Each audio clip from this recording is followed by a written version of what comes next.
Show de bola! Vamos lá, então, trabalhar agora um outro tema.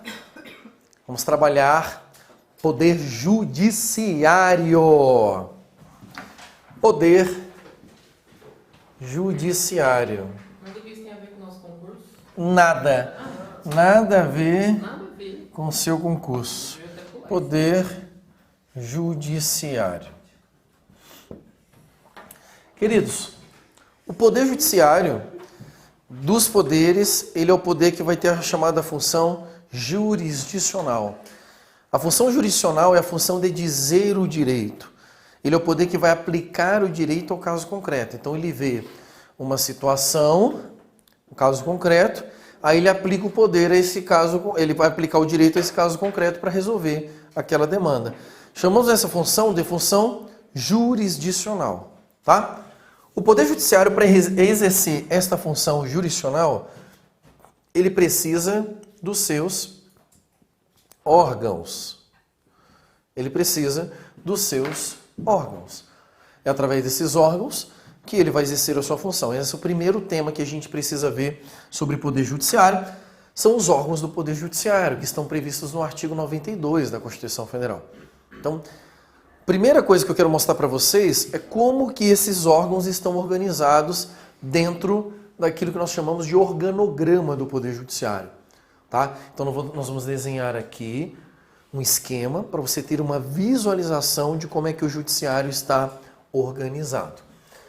No topo do Poder Judiciário nós temos aí o órgão máximo da Justiça brasileira, o famoso STF, Supremo Tribunal Federal, que nos últimos anos ganhou uma notoriedade gigantesca e hoje qualquer pessoa no Brasil sabe quem é o STF, né? Então o Supremo Tribunal Federal, ele é o órgão máximo da Justiça brasileira, o órgão de cúpula. Além de ser o órgão máximo, ele também tem uma função muito importante, principalmente para a nossa vida de concurseiro, né? Que é a função de guardião da Constituição Federal. É a função de proteger a interpretação da Constituição. Então, o Supremo Tribunal Federal, além de julgar processos normais, ele também tem essa função de intérprete da Constituição. Toda vez que tem dúvidas sobre o que a Constituição está dizendo, o STF resolve essa dúvida interpretando o texto da Constituição Federal, tá? Abaixo do STF, nós temos um outro órgão chamado de Conselho Nacional de Justiça, que é o CNJ, Conselho Nacional de Justiça. Cuidado com o CNJ em prova. O CNJ, ele é um órgão do Poder Judiciário, como os demais, entretanto, ele não possui função jurisdicional. Significa dizer que o CNJ não julga processo. O CNJ, ele vai exercer um papel de controle. Ele vai exercer um papel de fiscalização do Poder Judiciário, tá? E ele vai fazer essa fiscalização financeira, fiscalização administrativa, ele vai fazer a fiscalização das prerrogativas do Poder Judiciário, é isso que ele vai fazer, ele vai fiscalizar o Poder Judiciário, tá? E aí você tem que ter muito cuidado com a questão da prova sobre o CNJ, porque eles sempre vão perguntar a mesma coisa. CNJ tem função jurisdicional? Não. Ah, então ele não é órgão do judiciário? Ele é, mas ele é um órgão anômalo. Ele é um órgão do judiciário que não julga, tá? Ele não julga de forma jurisdicional. Abaixo desses dois órgãos, nós vamos ter uma outra estrutura, que é uma estrutura dos chamados tribunais superiores. Tribunais superiores. Os tribunais superiores, eles são 4 tribunais que são responsáveis por uma estrutura abaixo dele. Quem são os tribunais superiores? São o STJ, que é o Superior Tribunal de Justiça, o TST, que é o Tribunal Superior do Trabalho, TSE, que é o Tribunal Superior Eleitoral, e o STM, que é o Superior Tribunal Militar. É possível perceber que cada um desses órgãos superiores eles têm uma temática do direito que eles cuidam. Então, eles são tribunais superiores de uma determinada área do direito. Então, exemplo, STM, Superior Tribunal Militar. Eu já posso concluir, então, que ele cuida de direito militar. TSE, Tribunal Superior Eleitoral. Eu já sei, então, que ele é o Tribunal Máximo da Justiça Eleitoral. TST, Tribunal Superior do Trabalho. Eu já sei que ele é o Tribunal Máximo da Justiça do Trabalho. E o STJ, Superior Tribunal de Justiça. Ele é o órgão máximo da Justiça? Não. Então aqui é um detalhe bem interessante. Esses aqui têm matéria especial. Por isso chamamos eles de tribunais ou justiça especializada. O STJ, ele é o Tribunal Superior da chamada Justiça Comum. Justiça comum é a justiça que não é especializada. Ou seja, se a matéria não é especializada, se não é militar, se não é eleitoral e não é do trabalho, então vai cair no colo da justiça comum. Ou seja, o STJ vai ser o Tribunal Superior do restante, daquilo que sobra, daquilo que resta do Poder Judiciário. Tudo bem até aqui? Esses são os tribunais superiores. Já caiu em prova assim, ó. O STF é um tribunal superior, sim ou não? O STF é um tribunal superior, sim ou não? Não. E aí, cara, para a gente descobrir isso, a gente reuniu vários especialistas em direito constitucional do planeta Terra, em Harvard, Cambridge, né, em Lisboa, para a gente discutir. E aí todos os cientistas, depois de muitos debates, muitas discussões, chegaram a uma conclusão com uma técnica infalível para você saber se o tribunal é superior ou não, para não confundir em prova. Então, guardem essa técnica para você não perder essa questão em prova. É superior todo tribunal que tem a palavra superior no nome. Ó. Profundo isso aqui, guarde, hein? Todo tribunal que tiver a palavra superior no nome, pode acreditar, ele é um tribunal superior. Óbvio que se eu tenho superior, não é superior. STF é um tribunal superior? Não. Por quê? Porque não tem superior no nome. STF é um tribunal supremo. Ele é diferente dos tribunais superiores, então ele está acima dos tribunais superiores, tá? E aí, abaixo de cada uma dessas estruturas, nós temos outros órgãos. Então, olhando aqui no caso para a justiça militar, abaixo do STM eu tenho os tribunais militares.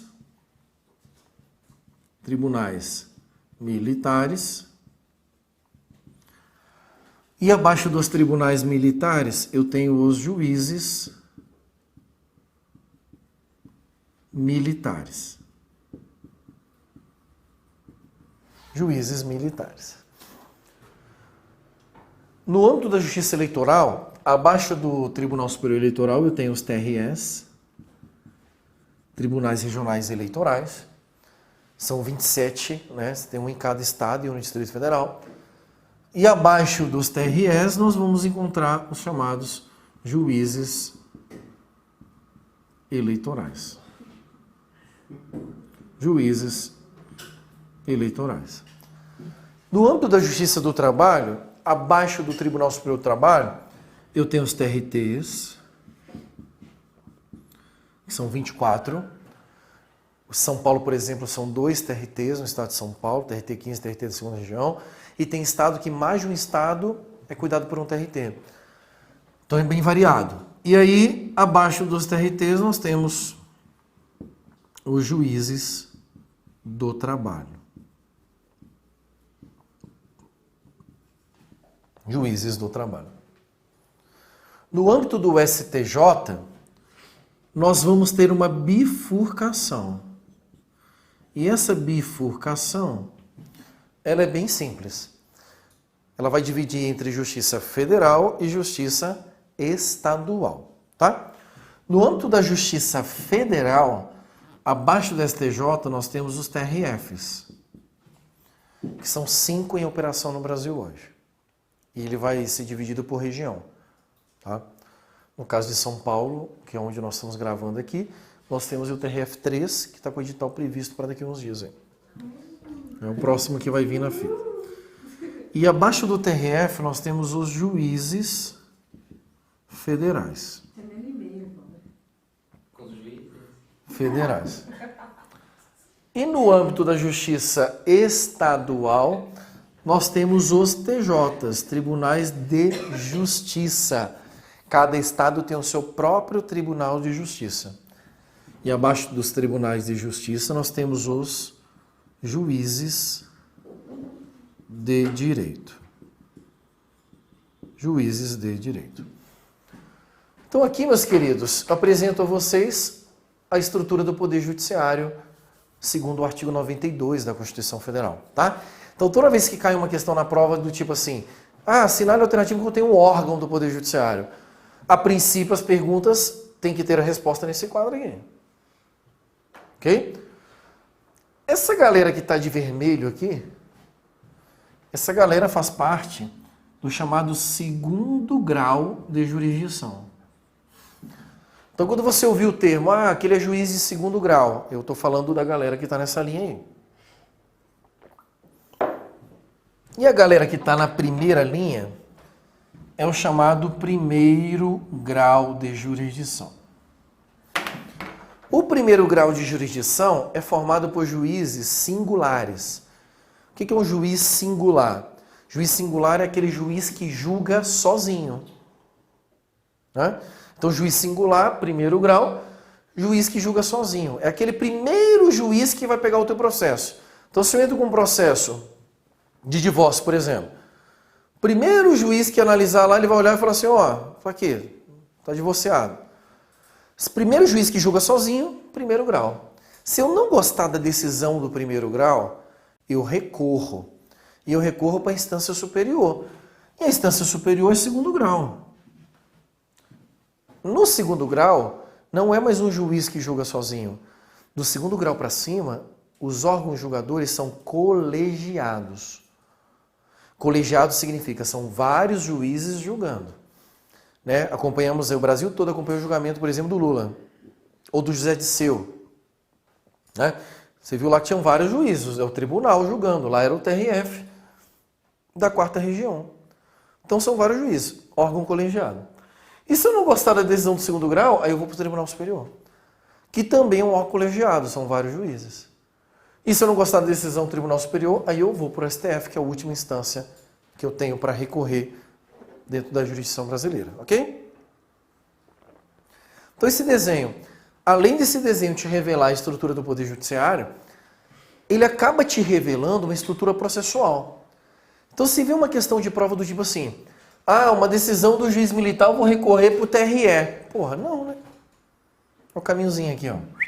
Vai recorrer para cá. Aqui para cá, daqui para cá, daqui para cá, mesmo esquema.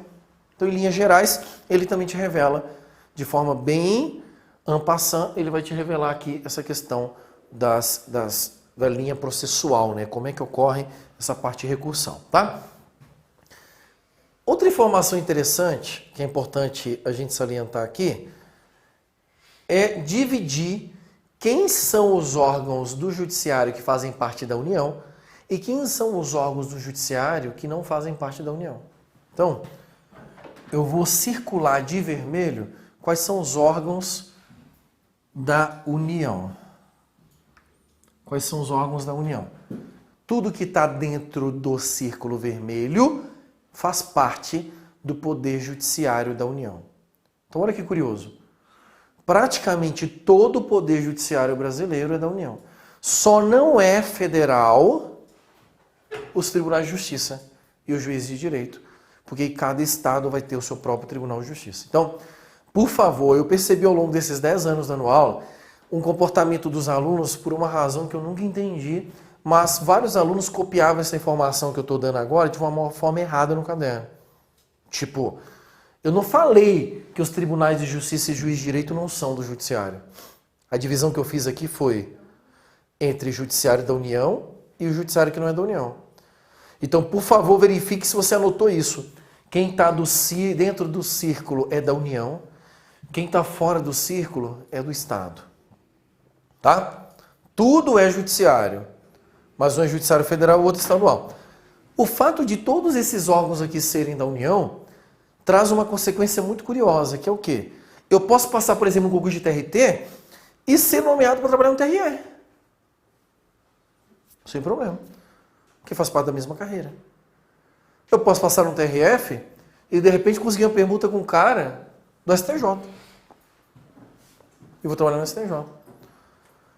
Quando eu passei no STM, várias pessoas do meu concurso foram nomeadas para o TSE, para o TST, para outros órgãos federais, porque eles não tinham cadastro de reserva. Tá? E existe um outro órgão peculiar, nós já comentamos sobre ele, que é muito legal para a prova, que é um Tribunal de Justiça, que mesmo sendo um Tribunal de Justiça, ele também é da União. Qual que é o tribunal? Do Distrito Federal. Então, cuidado, tem um TJ, que é o TJDF, TJDFT, que mesmo sendo Tribunal de Justiça, ele também incorpora os quadros do Poder Judiciário da União. Então, cuidado com essa questão de prova aí. E é bom salientar, tivemos um concurso recentemente em São Paulo, do Tribunal de Justiça do Estado de São Paulo, organizado pela Banca Vunesp. E eles colocaram uma questão muito interessante, que foi, eles consideraram o órgão do Poder Judiciário o juiz de paz. Quem fez esse concurso deve lembrar. E aí, cara, deu muito pano para manga, porque eles colocaram duas questões, duas assertivas com órgãos do Poder Judiciário, acabou a questão sendo anulada. Por quê? Porque o juiz de paz não está aqui, ele também é considerado um órgão do Poder Judiciário. Como, por exemplo, também o juizado especial, que não está aqui, mas dentro do TRF tem juizado especial, dentro do TJ tem juizado especial, também é órgão do Poder Judiciário. Tudo bem? Olha que pergunta top. Um juiz eleitoral é um órgão do Poder Judiciário, certo ou errado? Certo. Juiz eleitoral é órgão? Sim. Sim, ele é órgão. Então, mesmo sendo aqui, porque às vezes você fala assim, não, mas o órgão não é uma repartição com um monte de gente trabalhando? Também.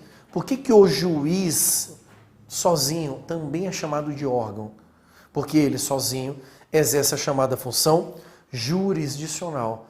Ele sozinho exerce a função de aplicar o direito ao caso concreto. Então, questãozinha muito top que pode aparecer aí na sua prova também. Beleza? Tá?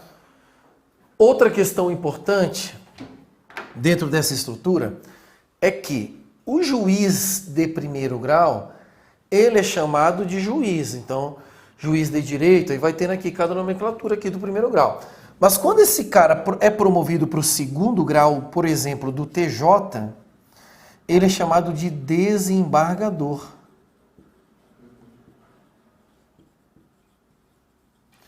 Então, quando você vê na sua prova desembargador, e aí é comum, por exemplo, numa prova de TRT, de TRF, eles também utilizarem esse termo desembargador, inclusive para TRF e TRT. Mas a Constituição não faz isso. A Constituição usa o termo desembargador apenas para o TJ. Para o TRF, para o TRT, a Constituição vai chamar juiz do TRF. Juiz do TRT, juiz do TRF. Cuidado, porque se na tua prova aparece juiz do TRF, ele não está se referindo ao cara que trabalha no primeiro grau. Quando ele fala juiz do TRF, ele está se referindo ao cara que trabalha no segundo grau. Então, às vezes, a questão da prova, ele vai vir lá, ó, para compor o STJ tem que pegar alguns membros, alguns juízes do TRF. Aí o cara coloca lá na tua prova, juiz federal. Errado. Porque se a Constituição falar que tem que ser juiz do TRF, ele está direcionando essa vaga para o cara que trabalha no segundo grau, não para o primeiro. Então, essa nomenclatura é importante. Então, o juiz que trabalha no TRF, ele pode vir com o nome juiz do TRF, que é o que a Constituição chama, e ele também pode vir com o nome desembargador federal, como o regimento interno dos TRFs costuma chamar. Beleza? Tudo bem até aqui? Tá? Essa é a estrutura de órgãos do Poder Judiciário, que é super importante aqui para a sua prova. Uma vez sabendo...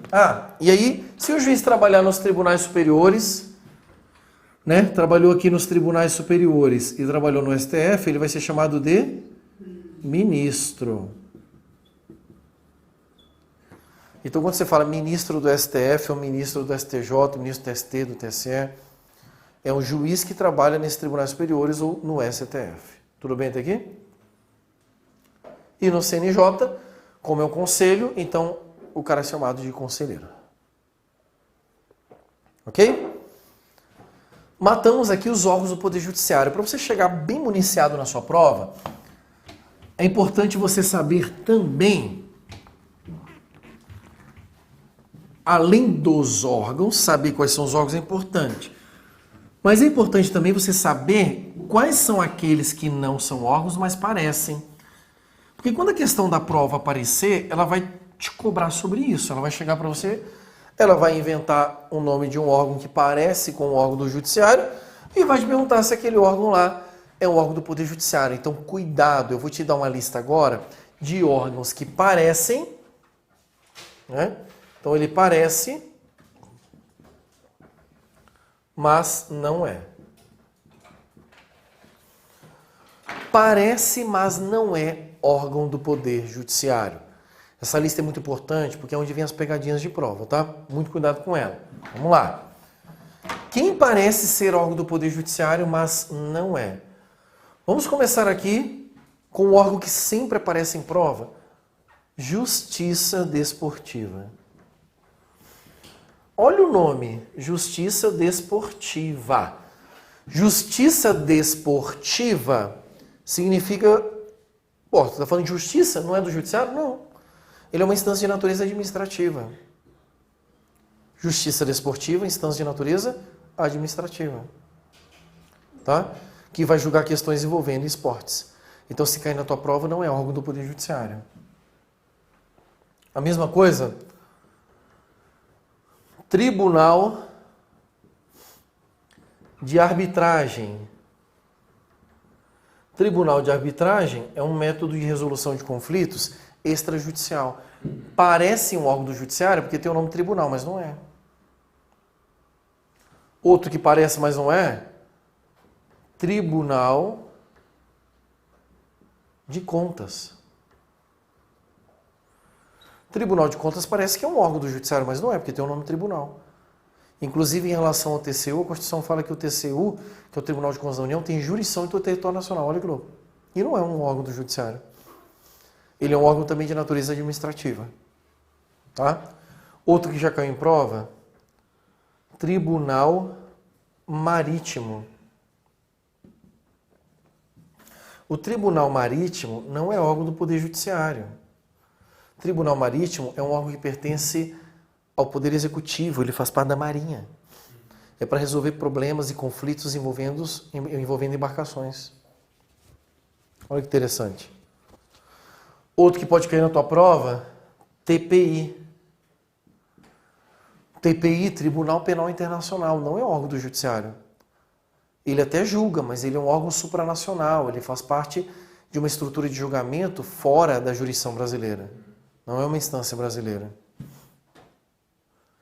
Outro que pode aparecer na sua prova também, que parece, mas não é, olha isso aqui que foda. TFR. Confunde com TRF. TFR é o Tribunal Federal de Recursos. Não existe mais no Brasil. Já existiu. O Tribunal Federal de Recursos foi substituído pelo STJ. Tá? Questãozinha top também. Ou já caiu em prova também o chamado Tribunal de Alçada. Tribunal de Alçada também não existe mais no Brasil, existia. O Tribunal de Alçada era como se fosse um mini tribunal dentro do interior do estado.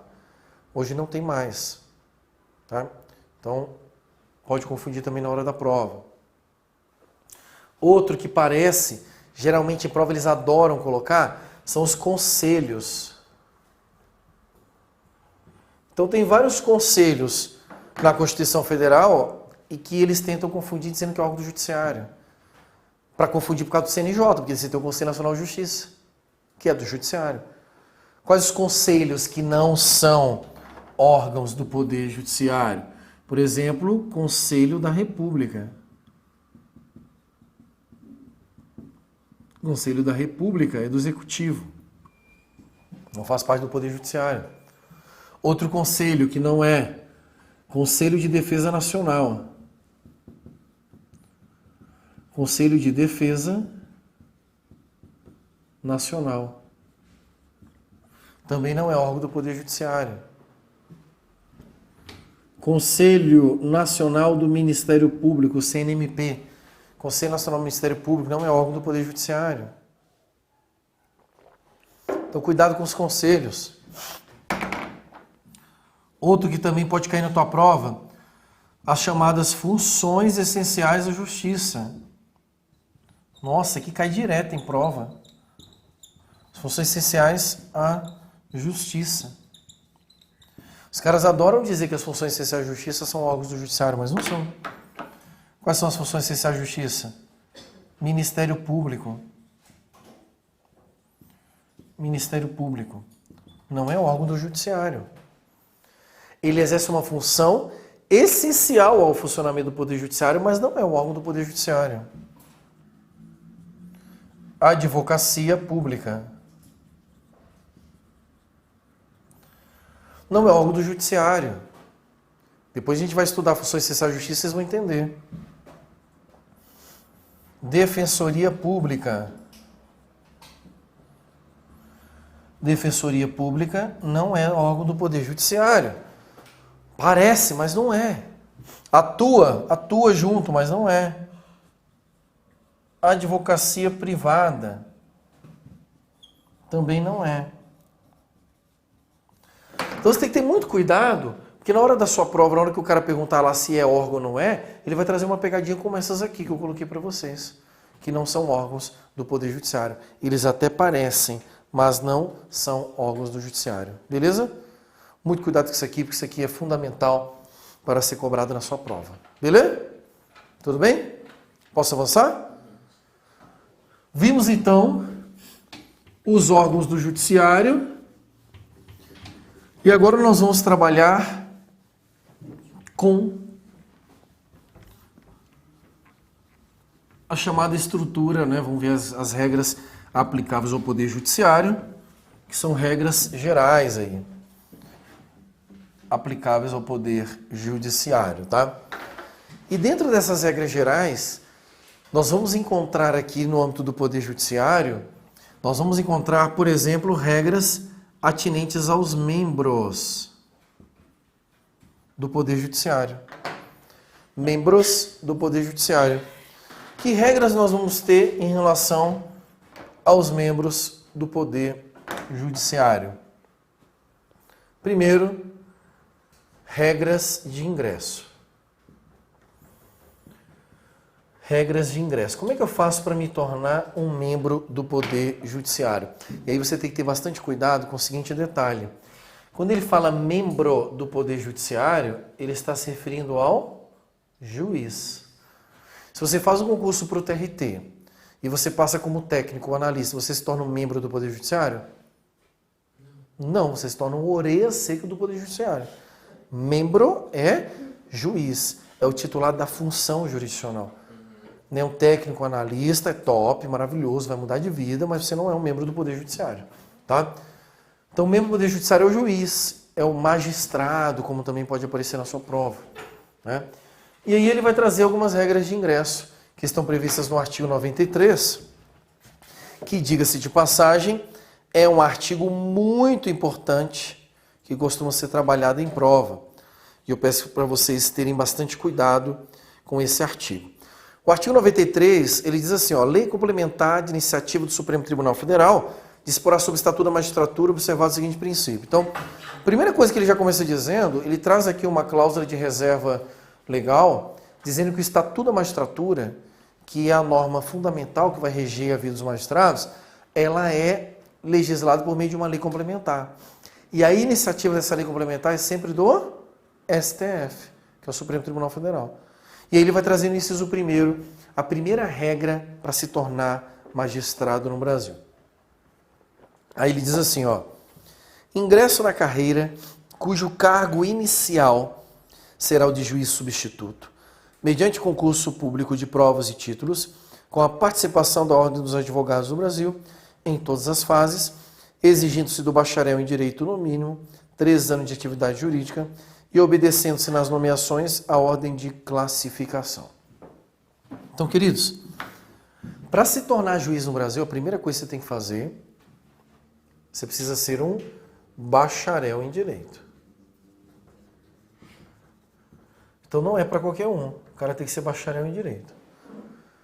E depois de ser bacharel em direito, ou seja, ele é formado em direito, parará, ele tem que comprovar 3 anos de atividade jurídica. 3 anos de atividade jurídica. Pergunta de prova. Para ser juiz, tem que ser advogado, sim ou não? Sim ou não? Não. Não precisa. Ele falou 3 anos de atividade jurídica. Posso ter 3 anos como advogado, que aí eu vou contabilizar essa prática e aí eu vou conseguir comprovar. Mas não necessariamente, não é um requisito ser juiz. Eu posso, por exemplo, ser titular de um cargo que seja privativo bacharel em direito, por exemplo, delegado. Ou analista de execução de mandados, que é um cargo comum nos concursos de tribunais, né? Privativo bacharel em direito. Fico 3 anos naquele cargo, aí eu adquiro 3 anos de atividade jurídica. Tá? Então não basta ser bacharel em direito. Por exemplo, olha que curioso. Eu sou bacharel em direito há 10 anos, mas eu não tenho 3 anos de atividade jurídica. É louco isso. Por isso que para fazer concurso de juiz, você realmente tem que ter todo um planejamento e tem que preencher muitos requisitos. É um concurso difícil por esse motivo. E aí, bacharel em direito, passou 3 anos de atividade jurídica, detalhe, hein? Esses 3 anos só pode após terminar a faculdade. Então tem que ser depois de se tornar bacharel. Aí você vai para a parte mais fácil, preencher esses 2 aqui, a parte mais fácil que é o concurso público. Aí você vai fazer o concurso público, que é um concurso de provas e títulos, onde você tem ali 5 fases, bem tranquilas, uma primeira objetiva, onde ele pergunta todas as perguntas de direito do planeta Terra. Aí se você responder as perguntas da prova objetiva, você vai para a segunda fase, que é uma prova discursiva, onde ele pergunta as mesmas perguntas do planeta Terra, só que agora para você escrever. Se você passar nessa segunda fase, tu vai para uma terceira fase, porque você quer ser juiz, tem que saber fazer sentença. Então vai ser uma prova de sentença.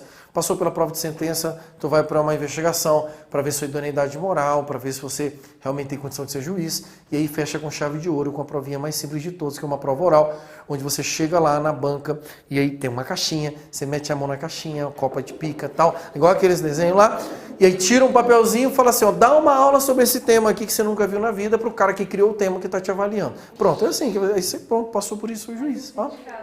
Fácil, fácil, tá? Ó, só para você ter ideia como é que funciona o concurso de juiz no Brasil, eu me lembro de um concurso no Distrito Federal para o Tribunal de Justiça do DF, para juiz, que tinham, olha que louco, hein? Tinham 100 vagas. E tinham 5.000 inscritos. Na primeira prova, que era a prova objetiva, esses 5.000 caíram para 500.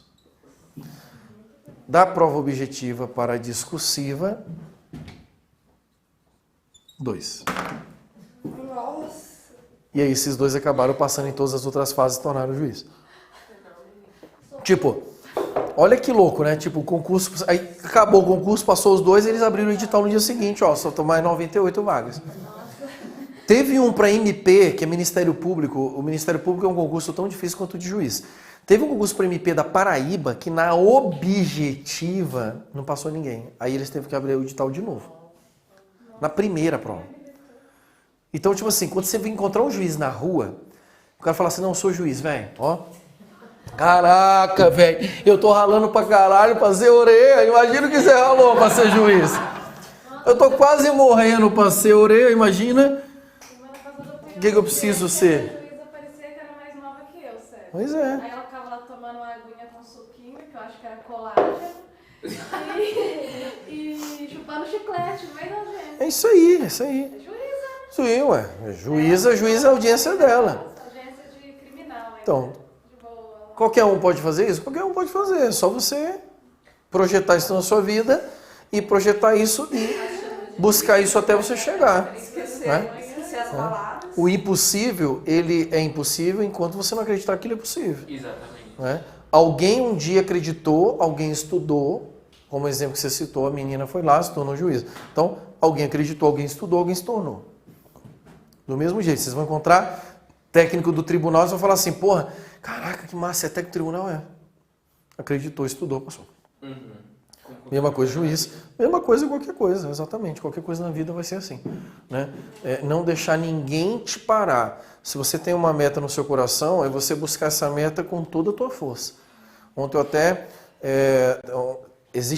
eu tenho vários... No meu dia a dia eu vou lendo, eu vou pesquisando e eu vou tendo meus insights pessoais e isso vai me trazendo algumas mensagens que se prorrogam na minha mente, elas ficam muito fortes na minha mente. E nessa semana tem uma mensagem muito forte na minha mente, que é um termo muito utilizado na Alemanha, entre os trabalhadores. Por isso que a Alemanha é uma potência, né? Os caras são muito fodas assim com o trabalho. Então, quando você chega na Alemanha para um cara que é seu chefe e você fala assim, olha, tá foda para fazer isso aqui, o seu chefe olha para você e fala assim, dobre o teu esforço. Ele não olha para você e fala assim, ah, porra, então tá. Não, tá foda? Então se esforce o dobro. Ah, tá difícil? Então significa que você não está se esforçando o suficiente. E concurso público é isso. E essa frase está na minha cabeça o tempo todo. Tipo assim, caralho, velho, realmente, se eu não estou conseguindo fazer alguma coisa, então eu tenho que me esforçar mais. Eu vou me esforçar o dobro do que eu estou me esforçando. Porque se a forma como eu estou me esforçando não está sendo o suficiente, me esforço o dobro. E essa é a pegada. Ah, eu quero ser técnico, orelha. Consegui? Pronto, show de bola. Agora eu quero ser analista. Pô, tá foda. Esforce mais. Virei analista, agora eu quero ser juiz. Esforce mais ainda. Esses 3 anos de atividade jurídica aí, dentro do TJ técnico, conta? Não. Como técnico, não. Primeiro, porque você tem que ter os 3 anos depois de ser bacharel em Direito. O segundo ponto, se você for técnico, olha só, você é bacharel em Direito, aí você se torna técnico do tribunal e você exerce uma função de assessor do juiz, cargo privativo bacharel em Direito, aí conta. Mas não por causa do cargo de técnico, você conta por causa da função privativa bacharel em Direito como assessor do juiz. Comissionado, né? Exatamente, aí você conta. Tá? Então tem várias pessoas que conquistam assim. Beleza? É assim que faz para se tornar juiz. É foda, né? Foda. Mas aí, considerando que é foda ser juiz, a Constituição Federal acabou criando uma outra regra de ingresso para quem não conseguir passar no concurso. Olha que massa. É uma outra regra de ingresso que é uma porta dos fundos para aqueles que não passarem no concurso público, que é chamado quinto constitucional. Quinto constitucional. O quinto constitucional, anotem o conceito dele, que é muito importante para a sua prova, tá? Então, se perguntar, o que é o quinto constitucional? O quinto constitucional é um presente de Deus. Anotaram isso aí? Então, guarde isso, tá? O quinto constitucional é um presente de Deus. E por que o quinto constitucional é um presente de Deus? Porque ele cria uma porta dos fundos para quem não é do judiciário se tornar juiz. Olha que top. E como é que funciona a regra do quinto constitucional? Ela está regulada no artigo 94 da Constituição Federal, tá? No artigo 94.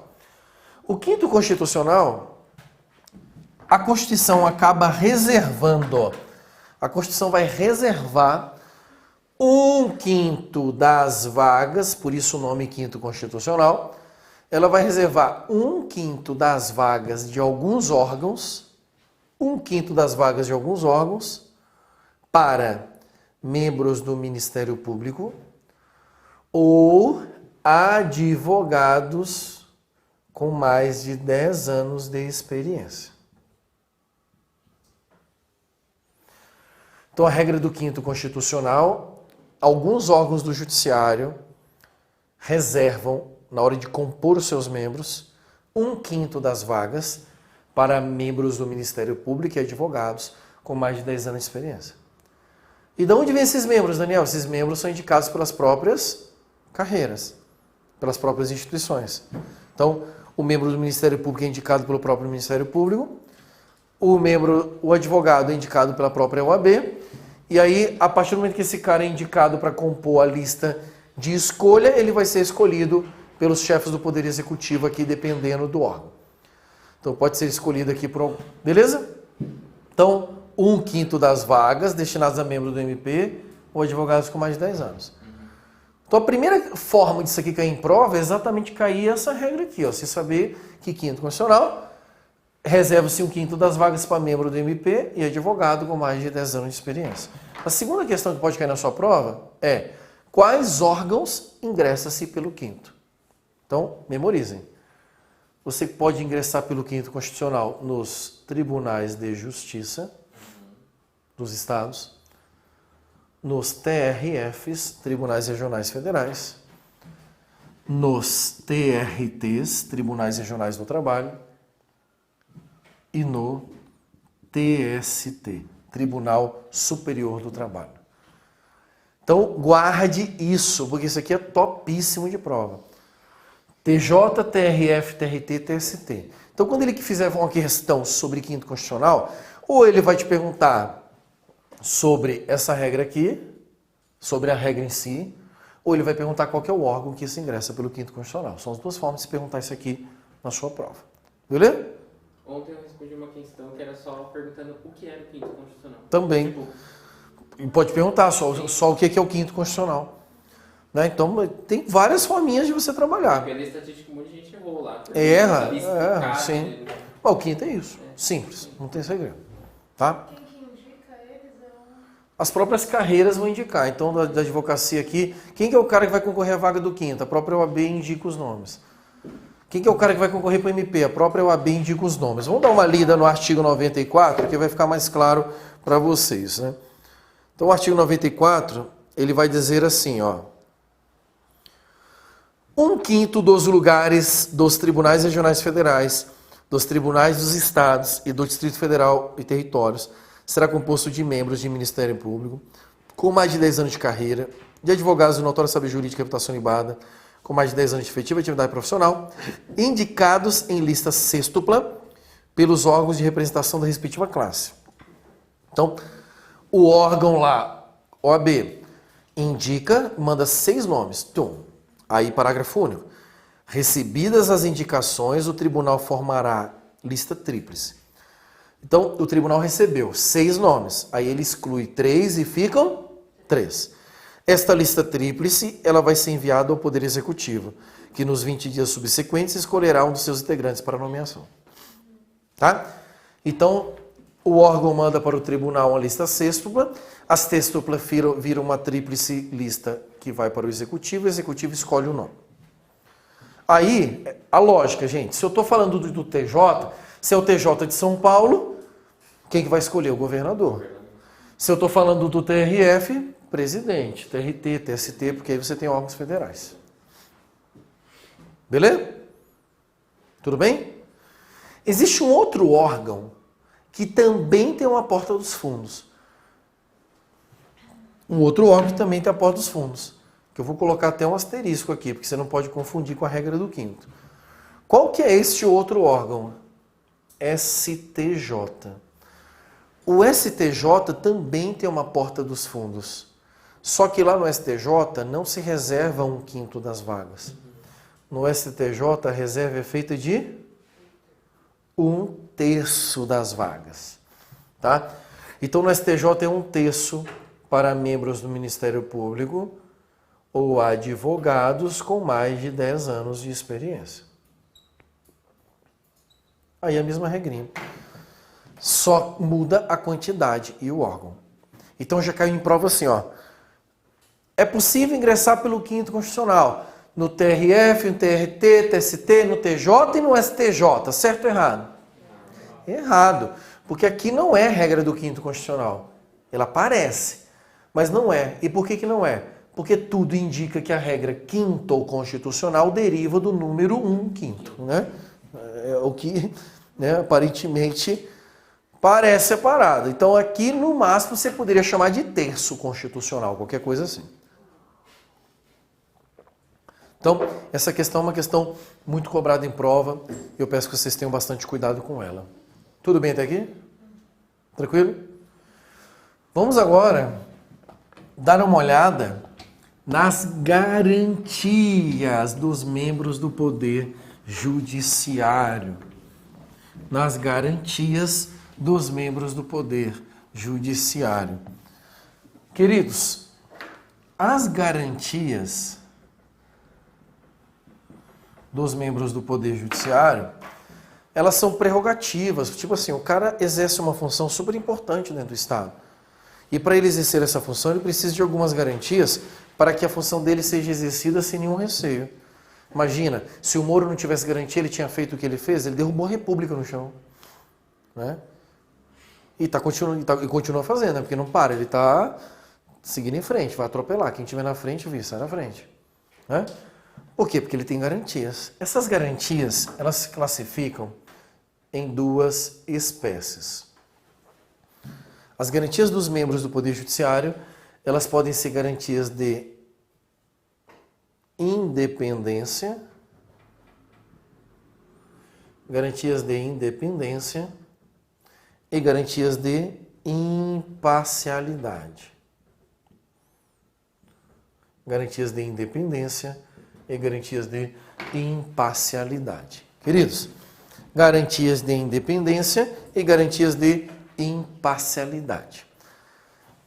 A garantia de independência tem como objetivo gerar essa proteção para o juiz, para que o juiz possa trabalhar com independência. Ele fica independente de qualquer outra autoridade, qualquer outro poder.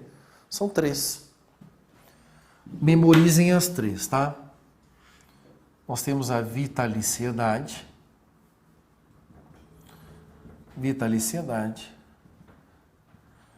a inamovibilidade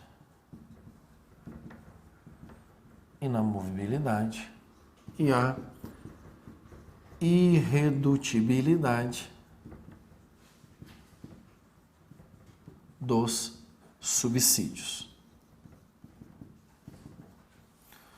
Vitaliciedade, inamovibilidade e irredutibilidade dos subsídios.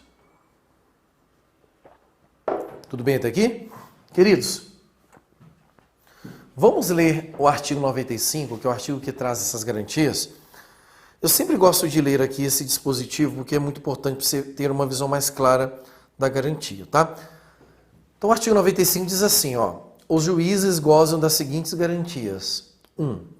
Vitaliciedade, que no primeiro grau só será adquirida após 2 anos do exercício, dependendo da perda do cargo nesse período, de deliberação do tribunal a que o juiz estiver vinculado e nos demais casos de sentença judicial transitada em julgado. Então aqui, primeira garantia de vitaliciedade. A garantia de vitaliciedade é uma garantia do cargo, é uma garantia de permanência no cargo. É tipo assim, olha, fica tranquilo, se você for vitalício, você não perde o cargo por qualquer motivo. Quando eu vejo vitaliciedade, eu lembro automaticamente de qual garantia?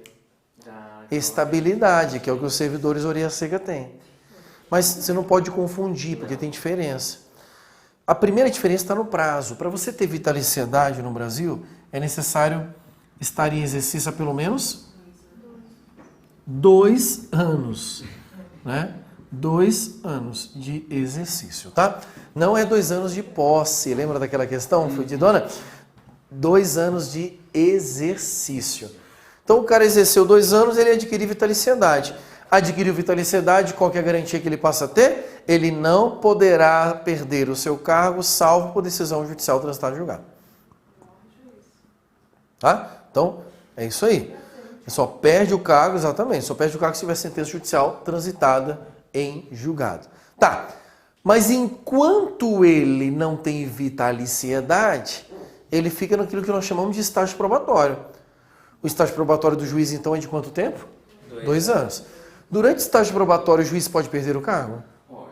Pode. Precisa de decisão judicial? Não. Não. Uma mera decisão do tribunal do qual ele faz parte, decisão de natureza administrativa, já pode gerar a perda do cargo se o juiz não for vitalício. Se ele é vitalício, só decisão judicial transitada em julgado. Tá? Enquanto ele não é vitalício, decisão administrativa do próprio tribunal. Tem uma coisa curiosa que o texto fala, que eu não sei se você percebeu, mas eu queria ler com você aqui. Ele fala assim, ó, vitaliciedade que no primeiro grau... que ele falou aqui que no primeiro grau? Quando ele fala que no primeiro grau, ele está dizendo que esta regra é para o juiz do primeiro grau. E o juiz do primeiro grau é aquele juiz orelha seca, é o juiz que começa lá embaixo, concurso, fez concurso, passou do primeiro grau. Ok? Ele é o juiz que precisa cumprir os 2 anos para ter vitaliciedade.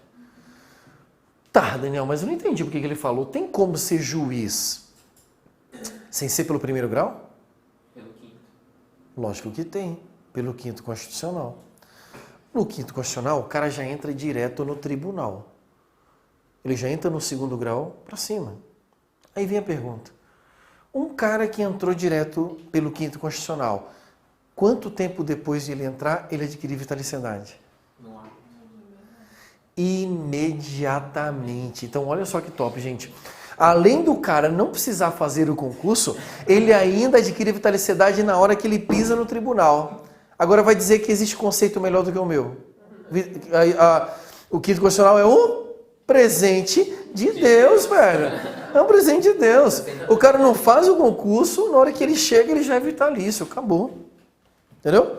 Ele já é vitalício. Então, cuidado com a vitaliciedade, que ela é muito interessante para ser trabalhada em prova. Tá? Cuidado para não confundir com a estabilidade. Tá? Depois ele traz o inciso 2. Inamovibilidade, salvo por motivo de interesse público, na forma do artigo 93.8. Parabéns! Né? Inamovibilidade, deve ter dormido. Salvo por motivo de interesse público, na forma do artigo 93.8. Então, o que é essa segunda garantia aqui da inamovibilidade? O juiz não pode ser removido contra a sua vontade. Significa dizer que ele tem uma proteção. O juiz ele fica protegido no cargo que ele está. E protegido de que forma? Tipo, uma pessoa orelha seca, quando está trabalhando, se ele fizer uma caca, o que o chefe faz? Movimenta o cara, coloca para outro setor. O juiz não. Quantos pedidos chegaram pedindo para remover o Moro da vara onde ele estava lá? Uma porrada. E por que o Moro ficou tranquilo? Falou, cara, vou continuar fazendo meu trabalho, porque ele é inamovível. Agora, veja, não é uma garantia absoluta. A Constituição diz que ele é inamovível, salvo interesse público. E o que é esse interesse público? Vou pegar um case que aconteceu lá em Cascavel, lá no Paraná. Tinha um juiz lá, juiz do trabalho, que ele ofendia muitos trabalhadores. Tipo, o trabalhador chegava lá, ele ficava humilhando os caras e tal. Até que um dia um maluco chegou lá de chinelo, o juiz falou que não ia fazer o dia do cara. O cara tava de chinelo, trabalhadorzão, fudidão. E aí aquilo gerou uma maior comoção, a OAB bateu em cima e tal. Aí ele no outro dia, para se desculpar, foi na mídia lá e trouxe um sapato velho dele para dar pro cara. Ó, e cagou mais ainda. E aí a OAB pediu para tirar ele. Ele foi removido contra a vontade dele. Por quê? Interesse público. Agora, para remover por interesse público, ele direciona você para o artigo 93.8. Gente, o artigo 93 é um dos artigos aí mais cobrados em prova, tá? Sobre poder judiciário. Só que quando ele é cobrado a literalidade. Você tem que ler o artigo 93, porque quando cai em prova, cai o que está escrito aí. E aí ele diz assim, ó, o ato de remoção, disponibilidade e aposentadoria do magistrado por interesse público funda-se-á em decisão por voto da maioria absoluta do respectivo tribunal ou do Conselho Nacional de Justiça, assegurada ampla defesa. Então, pelo voto da maioria absoluta do tribunal de onde o juiz faz parte ou do CNJ, ele pode ser removido por interesse público contra a vontade dele. Beleza? É isso que ele quis dizer aqui. E a terceira garantia, a garantia de redutibilidade de subsídio. Ela acaba sendo um desdobramento da garantia de redutibilidade da remuneração que todo servidor público tem, que também é um desdobramento da garantia de redutibilidade salarial que todo trabalhador tem no artigo 7º. Tá? E redutibilidade de subsídio, não pode diminuir o subsídio do juiz, salvo, e aí ele vai trazer várias exceções, que são as exceções legais, que é o quê? Tributos, previdência, se ultrapassar o teto constitucional. Então, se tiver essas hipóteses, você pode reduzir o subsídio do juiz. Ok? Essas são as garantias de independência. Decorem as três e o conceito, que elas são importantes para a prova. Agora, para a gente fechar essa aula, vamos falar das garantias de imparcialidade. As garantias de imparcialidade são verdadeiras vedações, proibições aplicáveis aos juízes, tá? vedações ou proibições aplicáveis aos juízes. E aí, ele traz aí no artigo 95, parágrafo único, as seguintes proibições. Aos juízes é vedado: 1. Exercer, ainda que em disponibilidade, outro cargo ou função, salvo uma de magistério.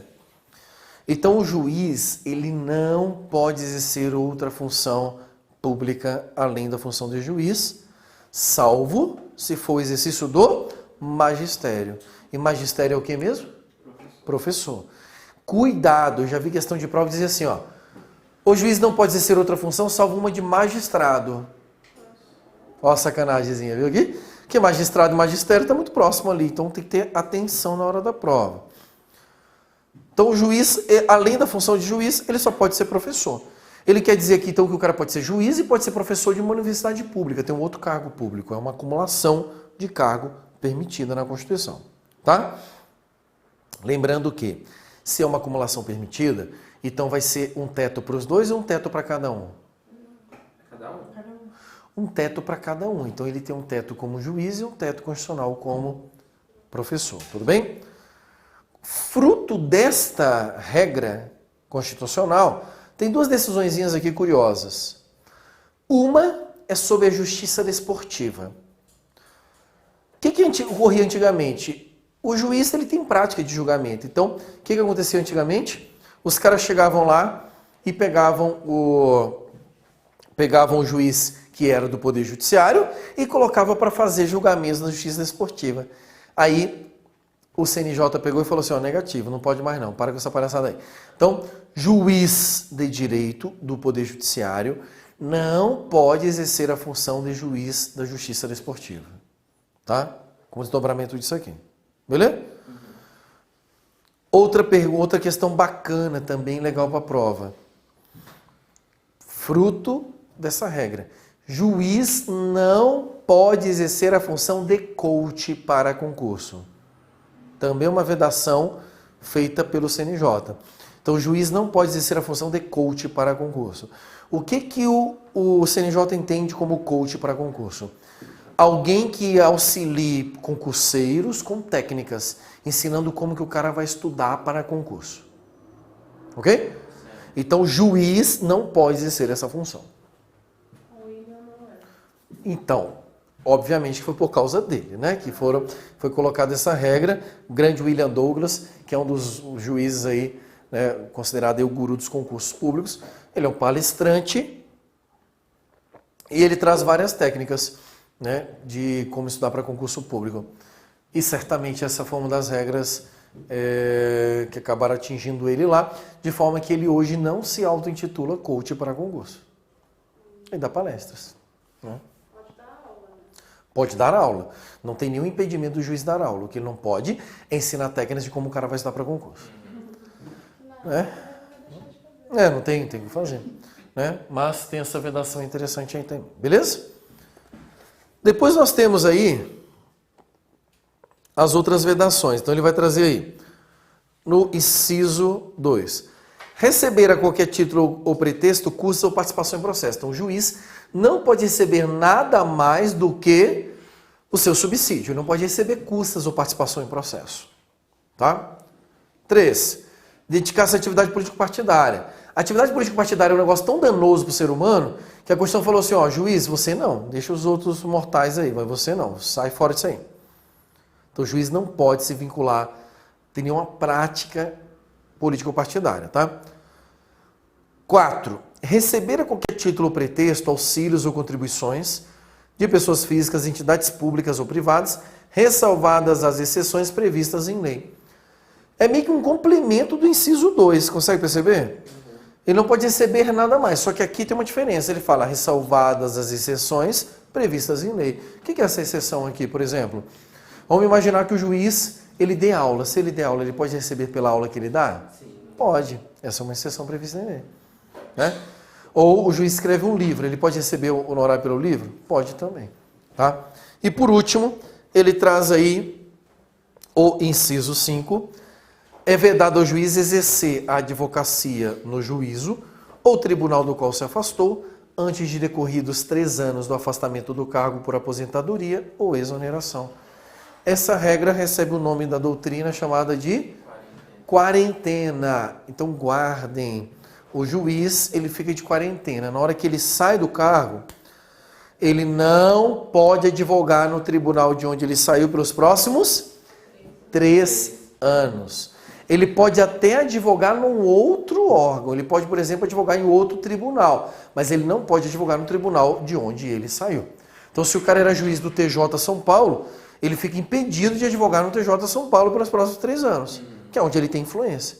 Aí ele pode advogar no TJ Santa Catarina, por exemplo. Entenderam aqui? Essa é a regra da quarentena. Eu peço que você tenha bastante cuidado, porque nós trouxemos várias regrinhas que têm prazo.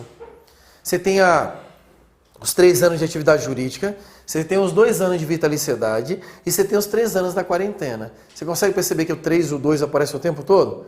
Qual que é a pegadinha que eles vão colocar na tua prova então? Quando for 3 ele vai dizer que é 2, quando for 2 ele vai dizer que é 3. Essa vitaliciedade vai falar que é 3 direto por causa do funcionamento. Por causa da estabilidade, exatamente. É por isso que você tem que ter cuidado com isso aqui. E o outro detalhe, tá, gente? Isso aqui é um detalhe muito interessante. Olha só. Para ser juiz, o cara tem que ser advogado, sim ou não? Não. Chegamos a essa conclusão lá atrás. Tá, então é possível que eu tenha um cara que é juiz e não seja advogado. Concorda comigo? Sim. Tá. Se ele é juiz e não é advogado, quando ele se aposenta, para ele advogar, ele precisa fazer o exame de ordem? Precisa. Sim ou não? Não precisa, gente. Olha que top. Quando o juiz se aposenta, tudo indica que ele sabe alguma coisa de direito. Então, com base nesse pressuposto, né, a OAB acaba brindando ele com uma OAB de presente, que é um dos maiores desesperos dos bacharéis em direito no Brasil. O índice de reprovação no exame de ordem varia sempre entre 80% e 90%. E aí o cara, juiz, o cara já provou que tem conhecimento jurídico, o cara foi juiz, o concurso do juiz é muito mais foda que o exame de ordem. Então, toma aqui a OAB de presente aqui para você advogar. Tá? Esse é um presente que ele ganha. Beleza, galera? Dúvidas aqui? Show de bola? Então matamos aqui essa parte das regras gerais. Na próxima aula a gente continua com mais regras aí sobre o poder judiciário. Beijo no coração e até lá.